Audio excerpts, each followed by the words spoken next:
Have you ever wanted something so badly? I mean, really wanted it? You asked for it, you prayed for it, you put it on your list. Well, and it just didn't come. And you start to wonder, what's wrong with me?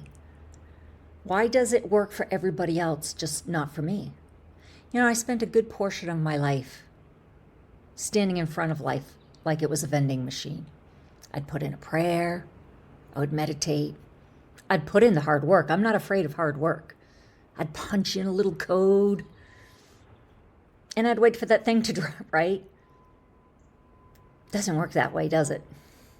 I mean, I had it completely backwards. So today I want to save you some time and I want to show you what I figured out, what took me years to figure out. What I've learned is the universe doesn't work like a vending machine. It works like a mirror. A vending machine, you put something in, usually money, right? You put $1 in and you get a candy bar out. You get a soda out, something. But a mirror only gives you back what you already are. It doesn't care what you asked for. It doesn't respond to what you said you wanted. It just responds to who you are, to what you're being, to who you actually are. Underneath all the words, underneath that prayer. So you can stand in front of that mirror all you want, saying, I want abundance, I want love, I want peace. But inside, if you're carrying lack or fear, the belief that you're not worthy, you're not good enough, the mirror just reflects back to you what you already are. It just reflects the same thing back to you. And it's not punishing you. Mirrors don't punish. They just do what mirrors do, right? They mirror back to you. It's the only thing they know how to do. It's showing you you. Which brings me to the thing I say probably more than anything else. Everything starts within. Within. Your outer world is a direct reflection of what's going on inside here. Always. The relationships, the money, the opportunities, the way people treat you. It's all a mirror of what's going on inside. What you believe you deserve. The frequency that you're carrying. And I know that maybe that sounds harsh, maybe like I'm blaming you for the hard things in your life. First of all, please hear me. I'm not doing that. Not at all. This isn't about blame. In fact, it's the opposite of blame. You should be excited because if your outer world is a reflection of your inner world, then you're not stuck. You're not stuck waiting for the world to change. You can change. You can change the thing in the mirror by changing yourself.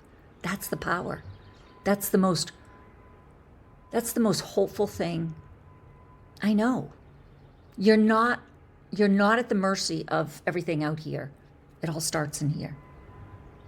Okay, Lori, so what do I actually do with that? You stop trying to fix the reflection. You stop trying to fix the reflection and you turn inward.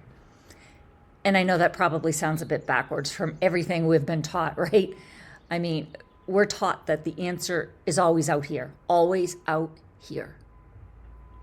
The next book, the next program, the next person who's going to tell us what we can do, including myself. You already know the answer. I'm just trying to remind you. Our whole lives looking outside ourselves for the answer keeps us kind of stuck. And to be honest, I have had the most remarkable journey of my entire life once I realized that I needed to open that door inward.